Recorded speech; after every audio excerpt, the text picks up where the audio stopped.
Welcome to Season 3 of Swiss Impact with Banerjis. I'm Sveta. And I'm Ben. The topic of Season 3 is Impact Investing, the new normal. Do you also want to do something meaningful for our planet and people, or invest with impact? Then our amazing and powerful guests who are business owners, heads of financial institutions, thought leaders, political leaders, policymakers, investors, and experts. Greetings, my name is Ash Pachori, and I'm the senior mentor of the POP or Protect Our Planet movement, and also a member of the board and secretary-treasurer of the World Sustainable Development Forum. Our primary goal is to mobilize the 1.8 billion youth of the world to urgently address the issue of climate change and take action to protect our planet. This will inspire you to get engaged. And in this season, we will challenge them even more to take actions towards sustainable development goals to enable a paradigm shift in the financial sector and way of doing business. Watch and learn how can we, as humans, transform into eco-financial system which would serve all people and the environment. We aim for impact investment to become available to anyone, become truly mainstream. See you every Friday at 3 p.m. Central European Time at Swiss Impact with Banerjee. Act for your future. Good morning, afternoon, and evening to everyone and to our viewers from Far East. Today we are from Far East. Good night. Welcome to Season 3, Week 1 of our show Swiss Impact with Banerjis. And the show is about impact investing. And special topic for Season 3 is impact investing, the new normal. Do you also want to do something meaningful for our planet and people, or invest with impact? With this show, we are increasing awareness of the topic by talking with global leaders, policymakers, experts, and academics on the topic of impact investment and, of course, impactful businesses as well. And before we start, just wanted to let you know that if you like our show, then please find us on YouTube and subscribe to it. It's very easy. Just go on youtube.com/Swiss Impact. And then you can select and watch all our previous shows with leaders from around the world. And you will also be informed of the upcoming shows. And I also want to mention our course because it has been expanding like anything. Not only we are training students from Switzerland, Nordics, India, but also from Africa and East European countries. And of course, we teach them how to get funded in impact investing sector. I'm amazed that so many youth are sharing our vision in making their future based on working and living in a way that it is good for society and the environment. For all upcoming courses, please stay tuned and in touch. Consult our new page, svetaandban.com. Anything you want to tell today before we invite our guests? Any story? I just wanted to tell that after such a long break, we had a break of 4 weeks or something. Yeah.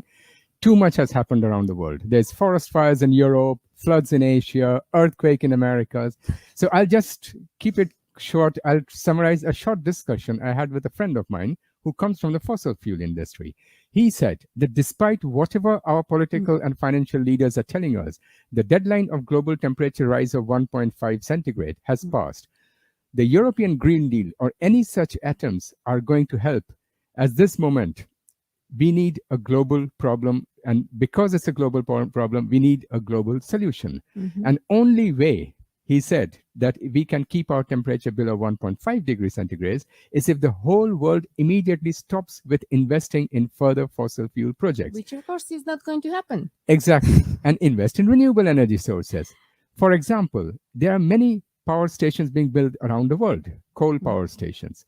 How can we from the West forbid the poor countries in Africa or Asia to build these as for example, if they use renewable sources like sun and wind, which is a supply-oriented energy resource, it will not work because they do not have sufficient energy storage system linked to it. And if they build the energy storage system, it will become more expensive, which they cannot afford. Yes.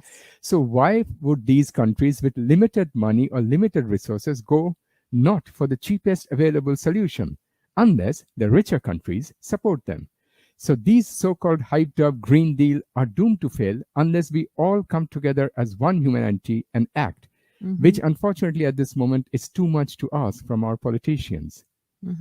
Thanks, Ben, for this inspiring and depressing news as usual. So let's make it our job at the Swiss Impact and with our global partners. With this program, we want to achieve the goal together for the humanity. Let's start season 3 and traveling actually very, very far to Hong Kong. And let's not let our amazing guest wait any longer and invite him in studio. So welcome, Mr. Laurence Lee. Hello, Ben. Hello, Sandra. Good afternoon. Hi, and good evening to myself. Welcome. So welcome, Laurence. So for our viewers, Laurence is the chairman of the Financial Services Development Council, known as FSDC from Hong Kong. The FSDC is an advisory body to the Hong Kong SAR government on all matters relating to the development of Hong Kong as an international financial center. It engages the industry in formulating proposals to promote the further development of the financial service industry of Hong Kong and to map out the strategic direction for the development. And I'd like to add also that Mr. Lee's profession is practicing barrister. He focuses on banking, commercial, company, and securities law. Earlier, Laurence worked with the Securities and Futures Commission in Hong Kong, and before that, at a law company in New York. You are a judge of the International Court and a Regulatory Tribunal in Doha, Qatar, fellow of the Hong Kong Polytechnic University, and honorary fellow of the Asian Institute of International Financial Law at the University of Hong Kong, and a senior fellow at the Center for Financial Regulation and Economic Development at the Chinese University of Hong Kong. Wow. Impressive. How do you manage that in 24 I'm hours? impressed by you being able to go through all of that. I hope my staff hadn't required it. It's really a bit of a mouthful. Could I suggest 2 things? Just remember 2 things. One, half my time, I'm the chairman of the FSDC. That is a funny animal that the Hong Kong government has created that is publicly funded, but entirely led by private sectors.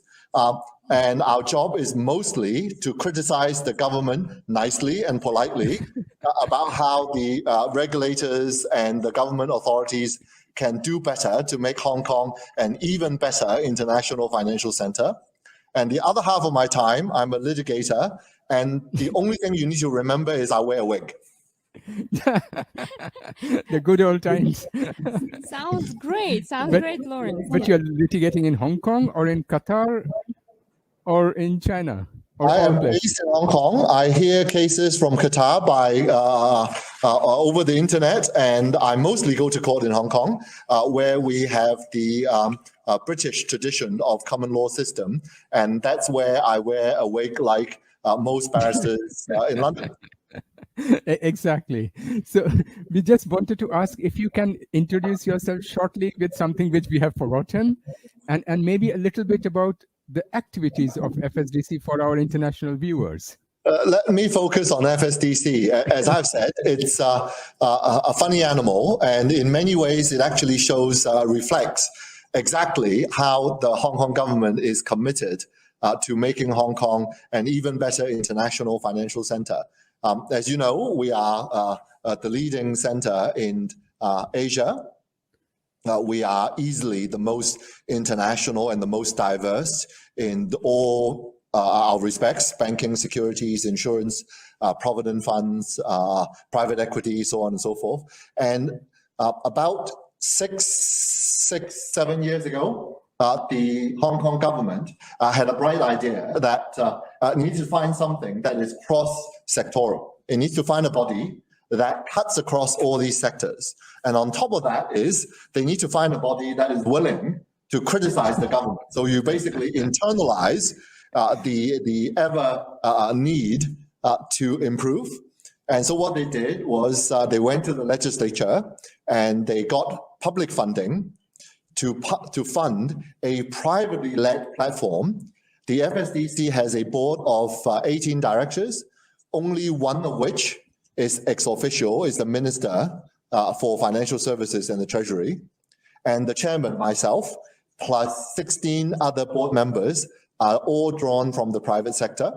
And our job is to advise the government on where they haven't been doing as well, and also, as importantly, where we can look forward to doing strategic moves and things that are ahead of others. Mm-hmm.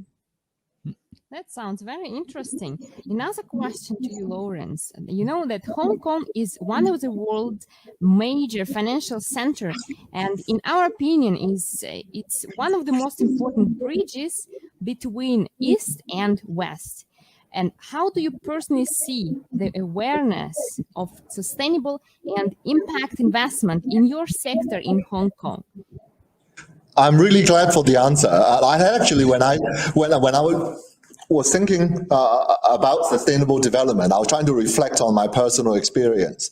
And I must confess, up till a few years ago, I was not a convert. I was very suspicious of this whole topic. I thought it was all very fashionable. That's normal. Many are at the beginning. So on and so forth. But you know what converted me? What converted me was exactly the combination of finance and the real economy. It was exactly also the combination of East and West.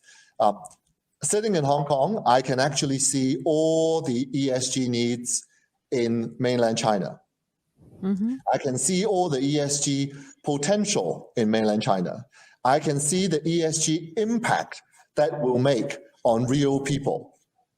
And maybe for our viewers, Laurence, sorry for interrupting, ESG, environmental, social, and governance criteria, for those who've never heard about that before.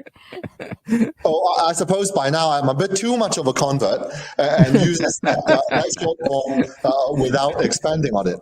And what I really saw was how, not just how the whole area took off, how impact finance took off. I saw it making a real difference to real lives and to the environment and to people. And that ranges from a very well-developed city like Hong Kong, where there was still a lot of room for improvement, where our cars got cleaner, where our airport authority got in the act of carbon emission lowering, and how they try to go about it, not just through the airplanes, but also through, you might not have heard about it, through the food court in the airport.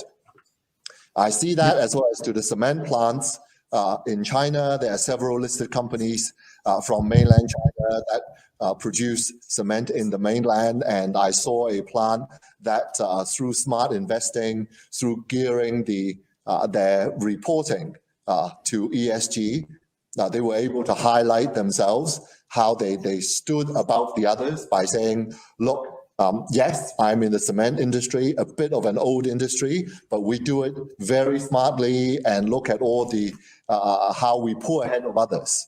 And then I became a convert through actually seeing not just impact investing and impact finance took off, but seeing the fruits that it was able to bear on a real economy. And may I note that on a very fast growing economy. Okay. And that, just jumping over again back to you, that you have worked as a lawyer in US, you are chairing now FSDC in Hong Kong, you have been active in mainland China, even in Qatar. So you have a deep understanding of all, at least I assume, of these international markets.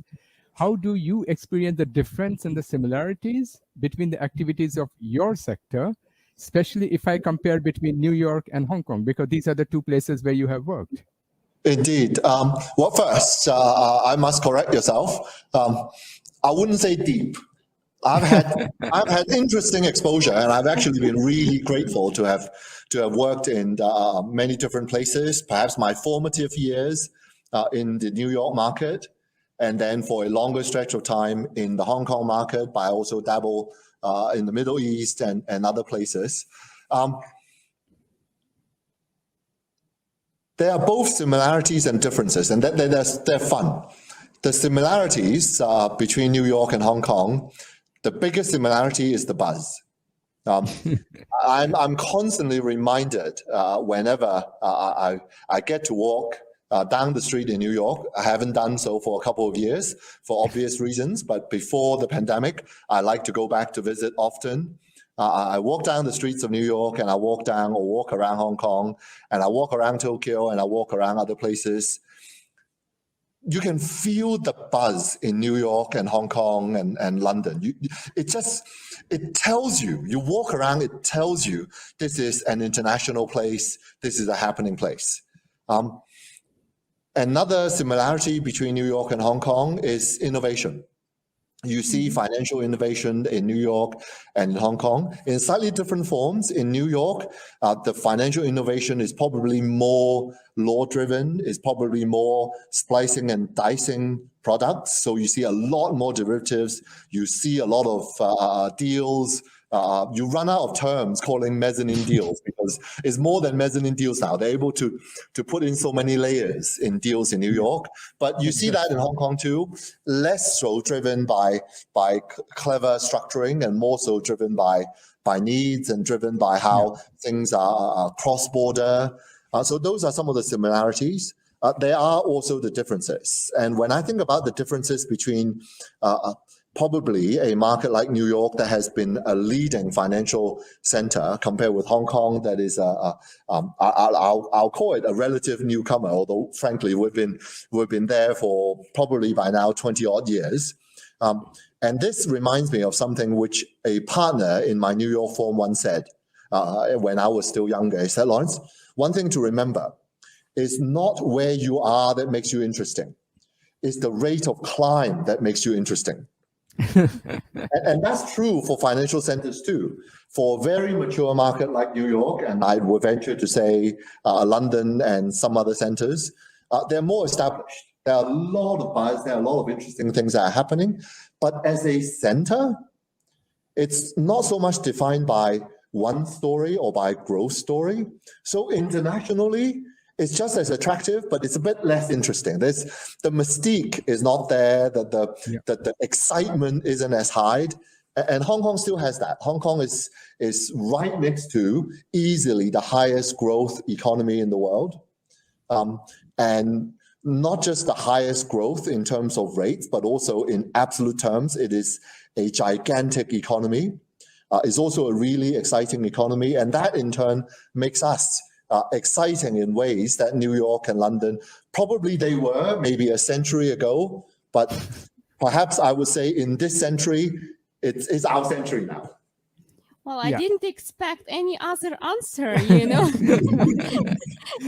Laurence, from your biography, you know, you have very eclectic background.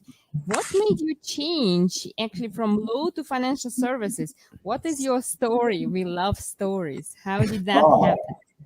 Well, the story is a rather accidental one, really. The story, you say you want the personal one, I'll give you the personal one first before I put in another sales pitch. The story was really as simple as the then new chairman of the Securities and Futures Commission, looking for a cheap way to get some US legal expertise.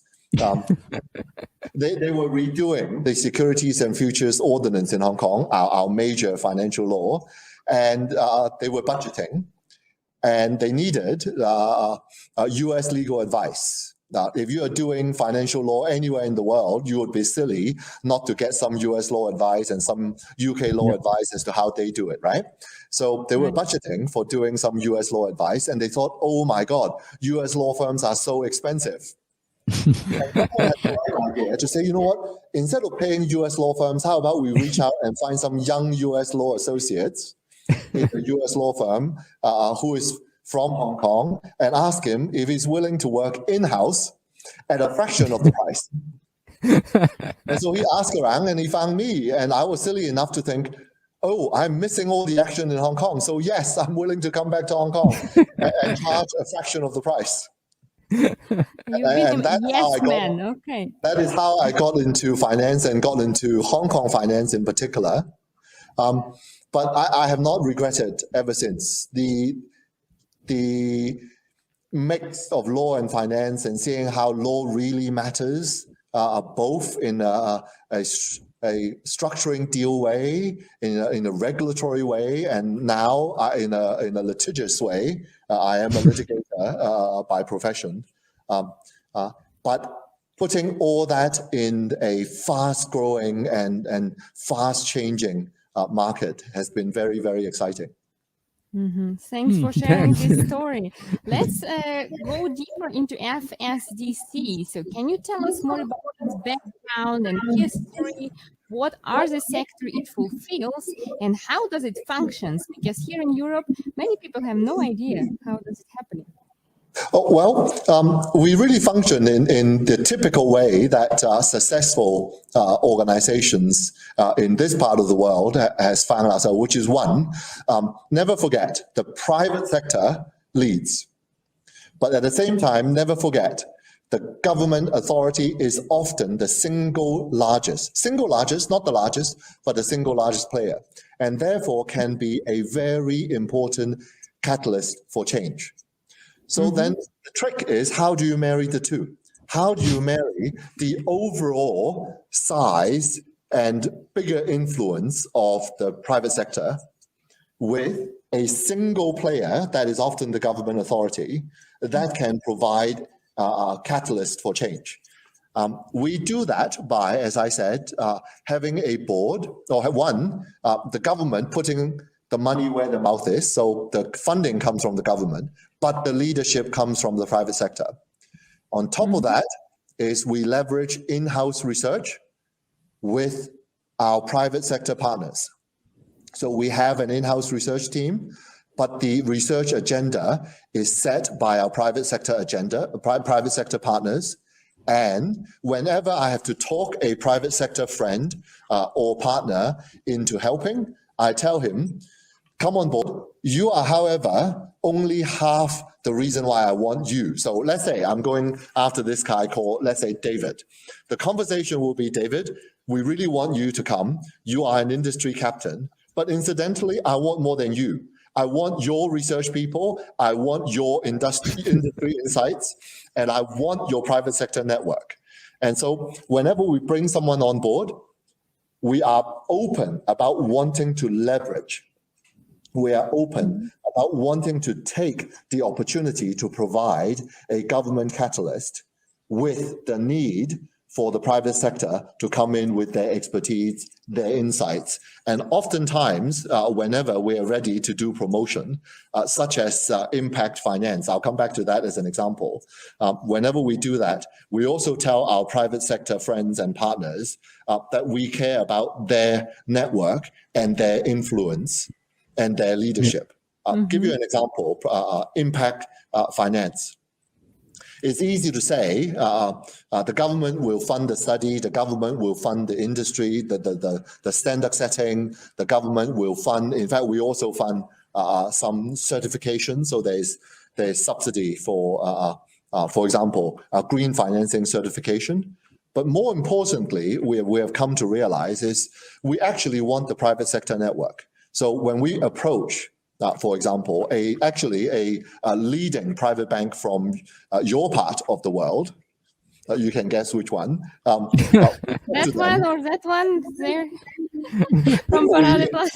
Actually, let me see. Maybe they're in the background. Yeah. This one is this side is UBS. No, wrong. This is Credit Suisse. Oh, Credit Suisse. That one is UBS. That one behind. Okay. Yeah, let me tell you, both are partners. One, we have more success in that one of them is on our board, and the other we are eyeing for some other deeper kind of partnership. And this is the conversation I have with both of them. Okay, perfect. We want more than just the person. We want more than just the name. We want their clients. We want them to help us reach out to their clients to share investing experience, to share what they care about when it comes to impact finance, and what Hong Kong can do for them in diversifying their impact finance. So the proposition we make is, we know that they are leaders globally already in impact finance, but we suspect that they have more experience in Europe. the kind of impact finance opportunities and ESG opportunities in Hong Kong and this part of the world in the Greater Bay Area are going to be slightly different. There probably are opportunities for them to get their hands dirty, so to speak. They can actually reach deeper into the impact, and that would mean more partnership. And we want to be part of that story. That makes absolutely sense, because usually impact investment, when you need to approach people locally because they know best what is the best deal, best projects, and it makes absolutely sense. Yeah. And before I go to the next question, I just wanted to add that it's really good that you're doing it, because my personal opinion is that the banks here still are too much in their financial project. They do not still have the link with the business or link with the private sector. So they make beautiful plans. I'm sure you must have read the plans of European Investment Bank and all that. But very little comes on the ground level because they don't have the connection which you have with the private sector, with the business, with the project.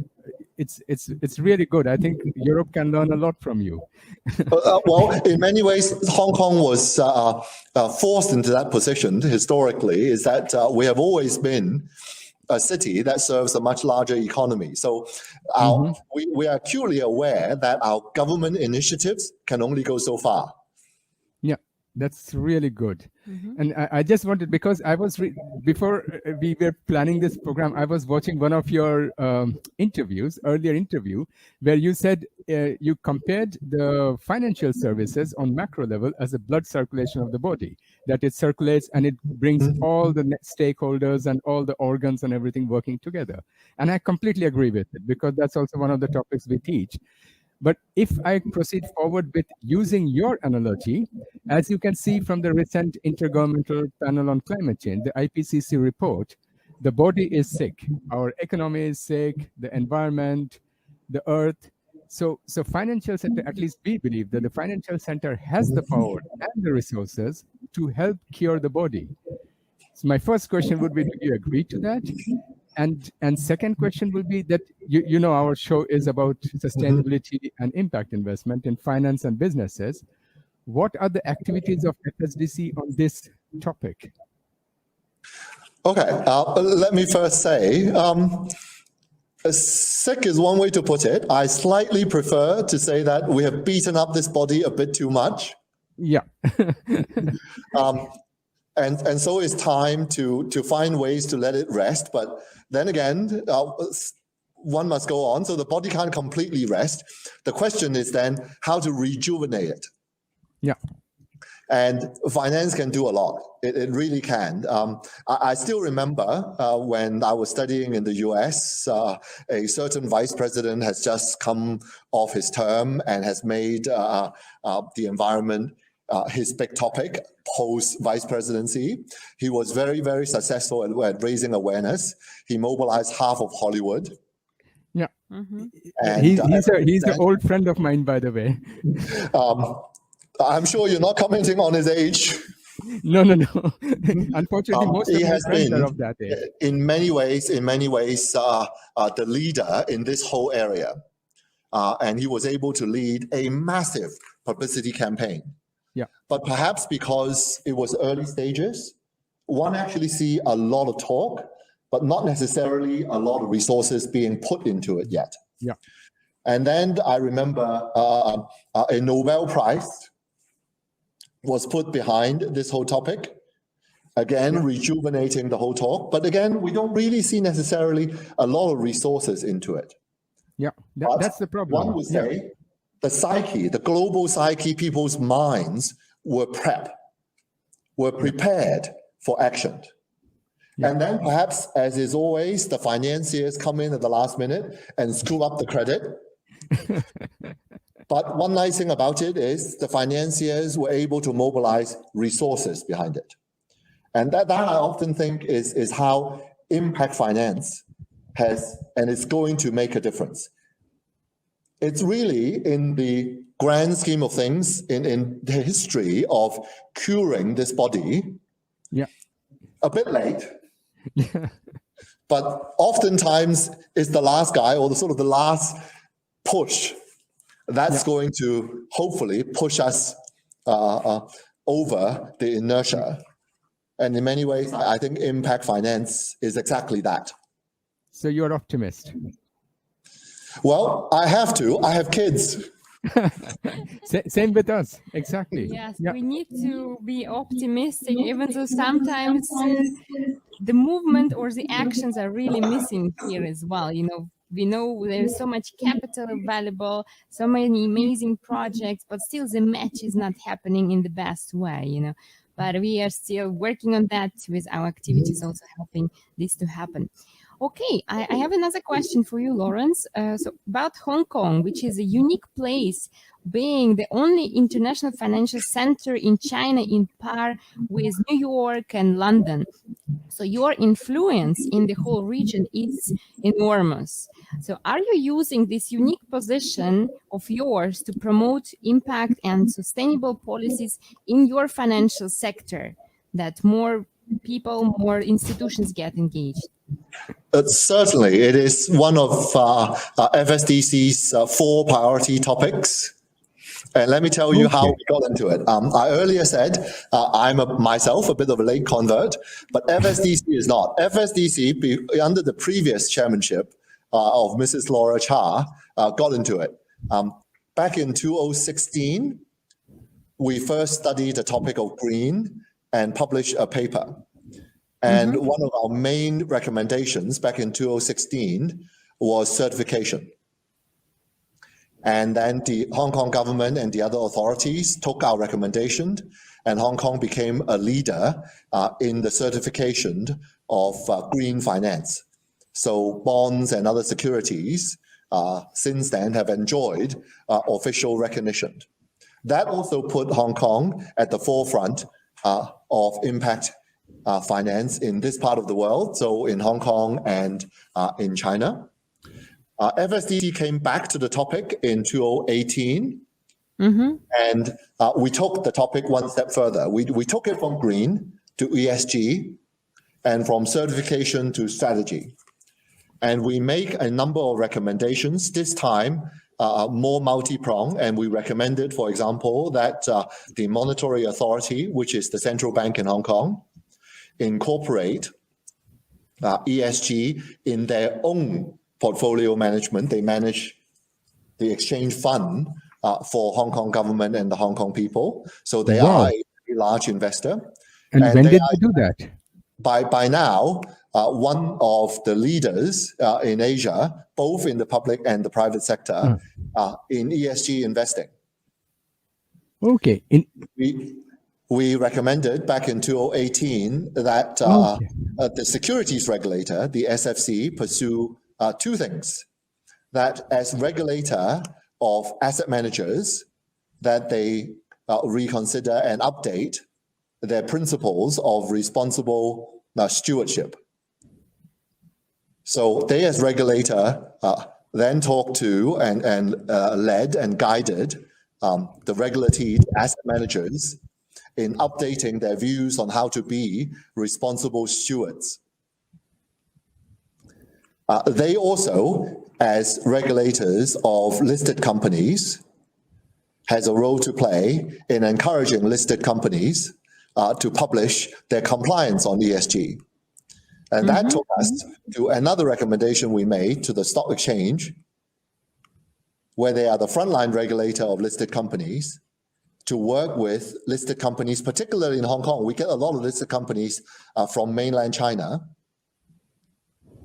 So the stock exchange worked with them to increase the transparency on how they progressively improve their ESG compliance, which is a major undertaking in Hong Kong because in many ways, these are players which range from state-owned enterprises in the mainland all the way to smaller size, one might even say small size, privately owned enterprises.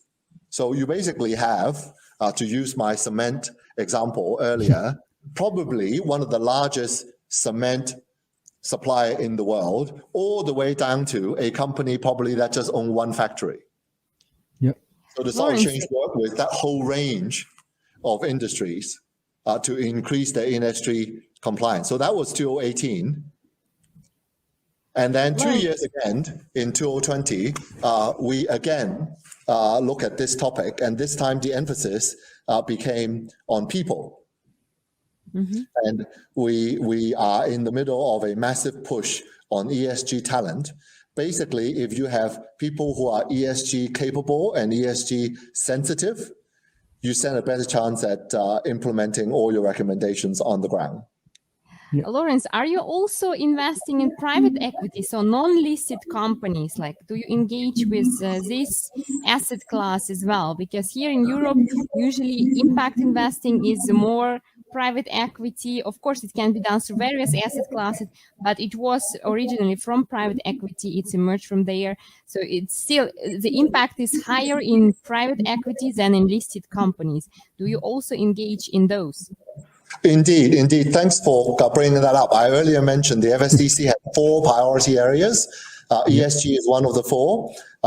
Asset management with an emphasis on the family office and private equity is another. And you're quite right.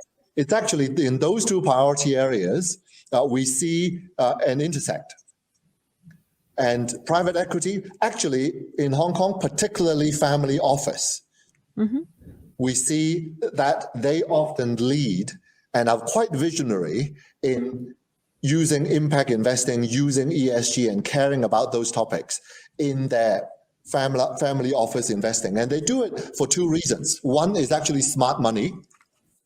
They are able to invest in oftentimes technologies or manufacturing techniques that will become profitable in a few years' time or become popular. So it's just smart money. And 2 is because as family offices, that they're able to actually take that and say, you know what, even if at the end of the day, it doesn't turn out to be the high flyer investment that we think they are committed to it as a matter of family principle and as a matter of a family responsibility. Could I add one last thing?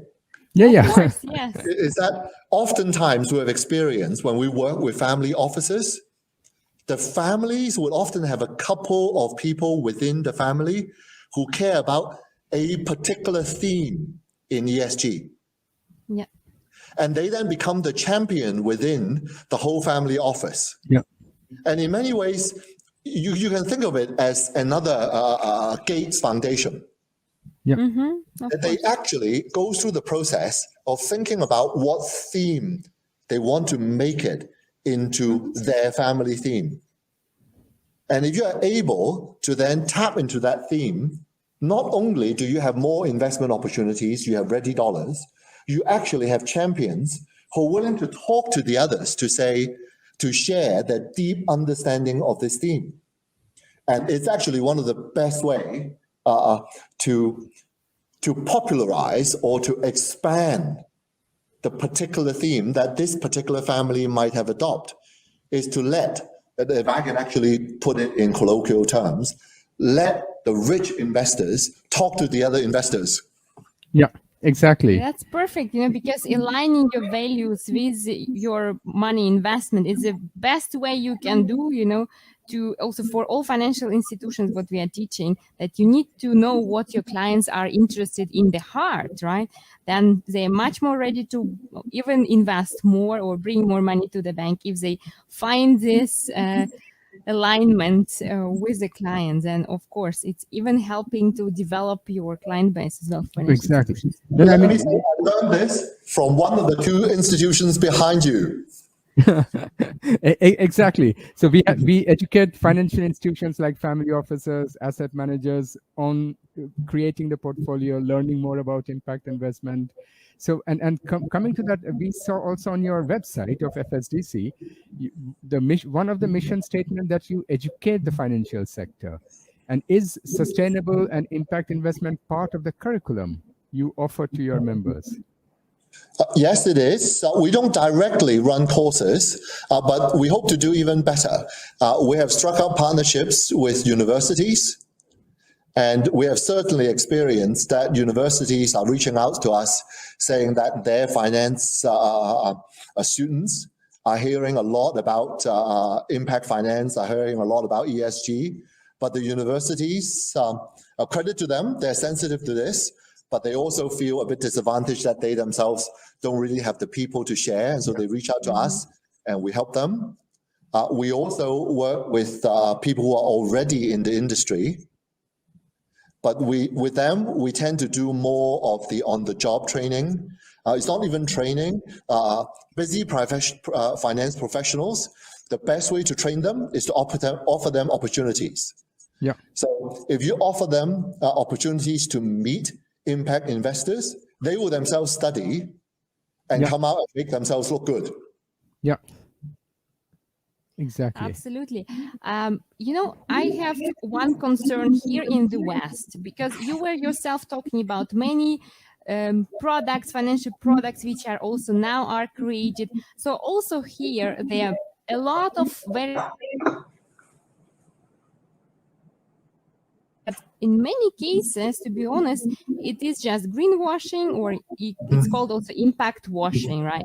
So are you also aware of this phenomena in Hong Kong? And what are you advising authorities? Are you advising them at all somehow to control it, so we would remain with true impact also in the financial industry? I'll be honest. Yes, I'm aware of it. Yes, it's happening here, just like everywhere in the world. You have a topic, you have a label that attracts the eyeball and attracts money, and people will try to jump on the bandwagon. So yes, we do need to deal with that here too. We try to deal with it in 3 ways. First is to continue to stress the need for transparency and good standards and good certification. I last looked at the number. Only 1/10 of the green bonds offered in this part of the world is officially certified. Now, in many ways, one can think of it positively, which is the market has actually shot ahead of the government catalyst. So in that way, it's good. But it also makes one wonder, is there something that isn't really quite there for the other 90%? And so there should be a push to get everything onto some standard. I'm not going to say that there needs to be one standard. I think that's actually not the best way to do things. But as long as there are a number of recognized standards, I don't think there needs to be, strictly speaking, a complete comparison between the standards. But as long as most standards are to a large degree credible, that's good. So that's the first of 3 things. The second thing is to help the investors become more aware, so that they are not themselves accidentally or intentionally participating in this greenwashing. And the third thing to do, as I've been saying throughout our conversation, is Hong Kong has a particular advantage. We are actually able to help investors and market see through to on the ground, so to speak, so they can actually see the projects that are being done. And that's probably the best way to have the information feedback into the loop that guards against greenwashing. That's perfect. Now I'll get a bit more critical, because, among us, I'm the cynical one. So we are nowadays very much using this ESG. In the West, it has been used so much, and especially the ESG ranking, because now more and more Moody's and everybody's coming with ESG ranking. But I'm also reading articles by critics who are saying that this ESG ranking should be taken away, because it is moving the attention away from the real issues which are affecting the environment and economy. And these are diverting the attention. So we should get off the ESG ranking, or we should do something about it. So what is your opinion about this ESG ranking? Could I be a bit philosophical about it? I go back to my college days. In some liberal arts college in the US, students and teachers debate the various isms. And I remember studying, to show my age, feminism.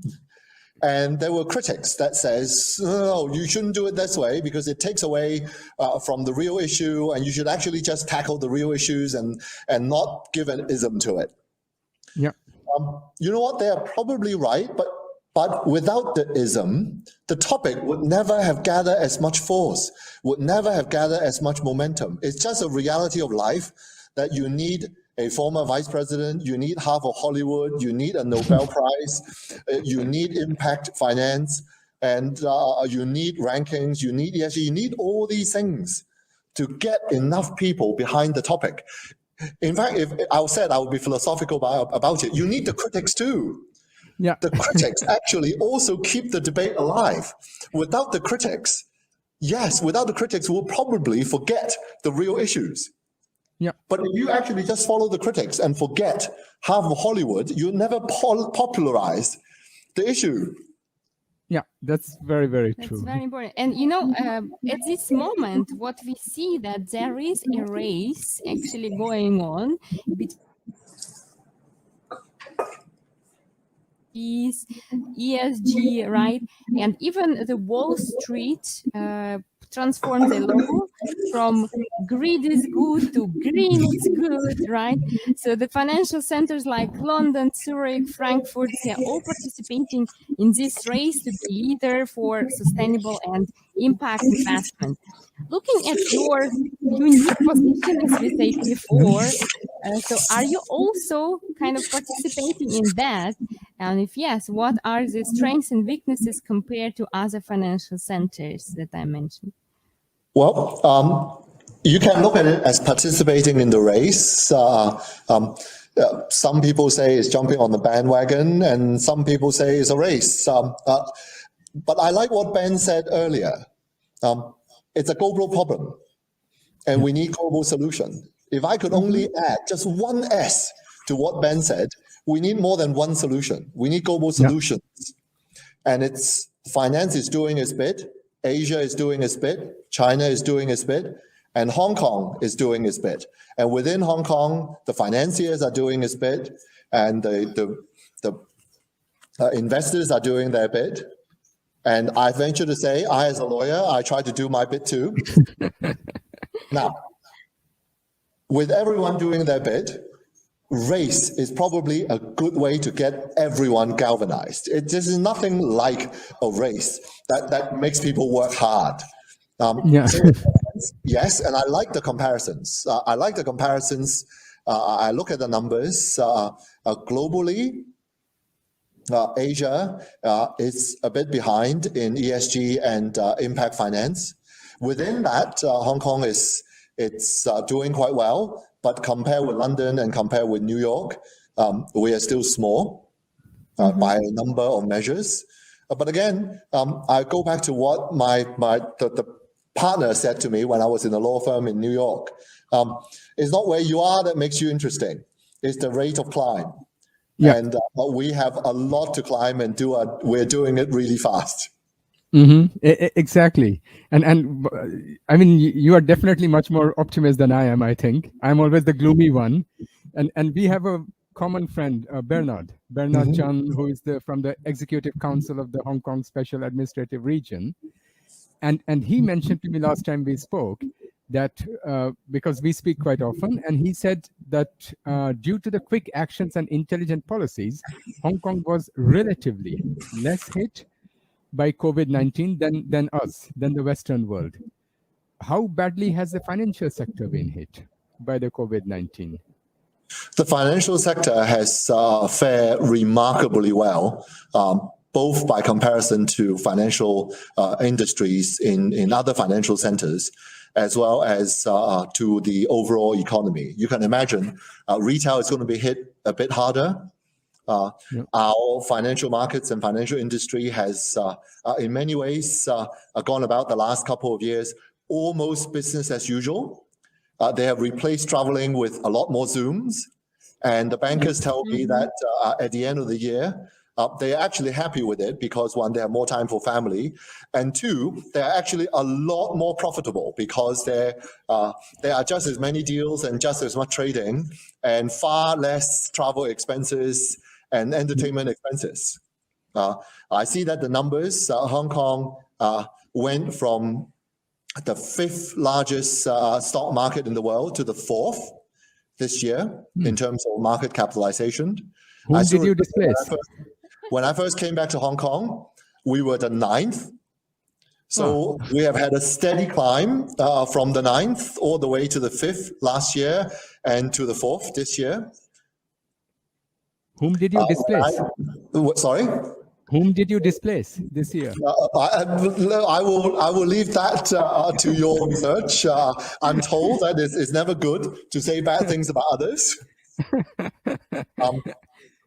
And not just stock market IPOs and trading, our other sectors of industry have all done really, really well. In many ways, in situations like a pandemic, I look to the subsector that is the hardest hit, because if they are surviving, then I know the sector as a whole is doing quite well. And the subsector that's hardest hit is retail insurance, you can imagine.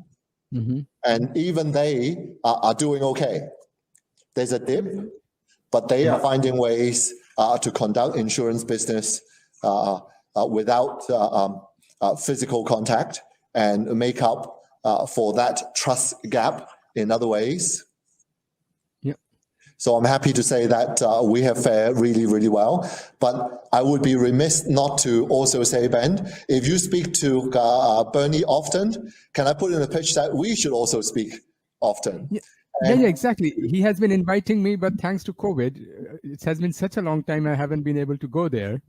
And you really should come to Hong Kong, because all it takes is coming to here to feel the optimism and feel the reasons for optimism. Only if we can spread more awareness about impact investing there, then we are taking the flight. And the food and the drinks, that's the most important for me.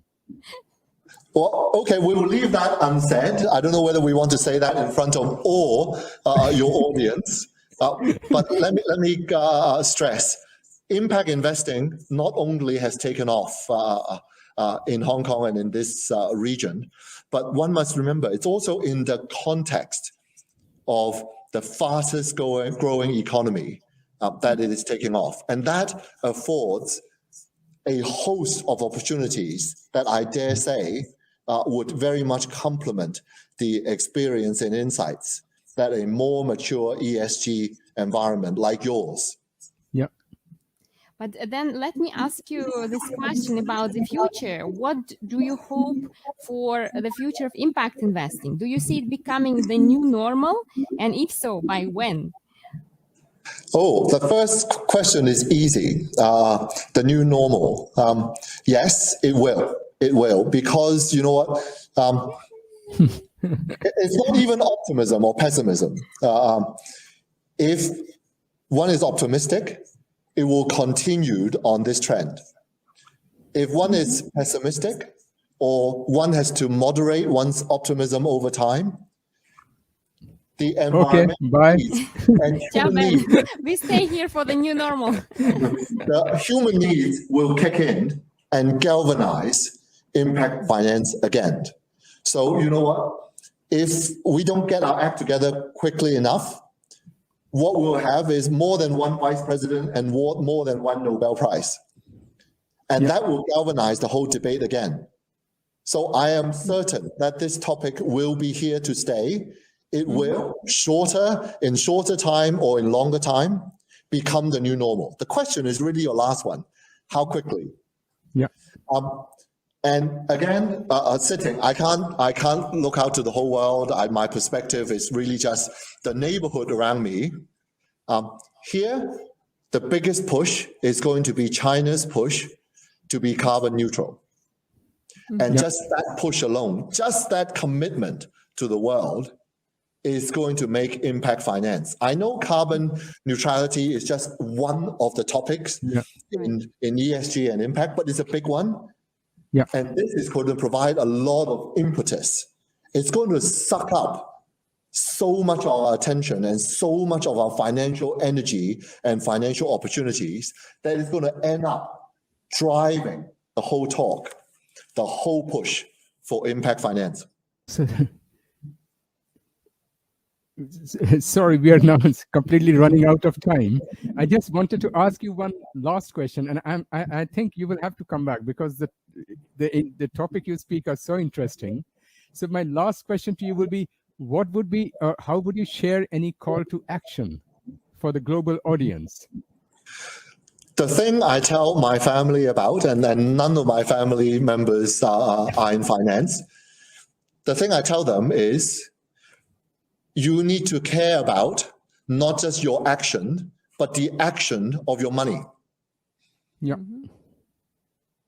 And the leverage of your money will multiply much more than your own action. We all work very hard to save, to provide for our future.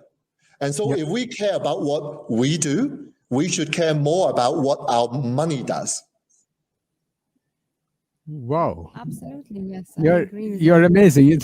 It's one of the first time we have a speaker who is so strong with your you're completely aligned with your beliefs and with your actions. Thank you very, very much. Thank you. My pleasure.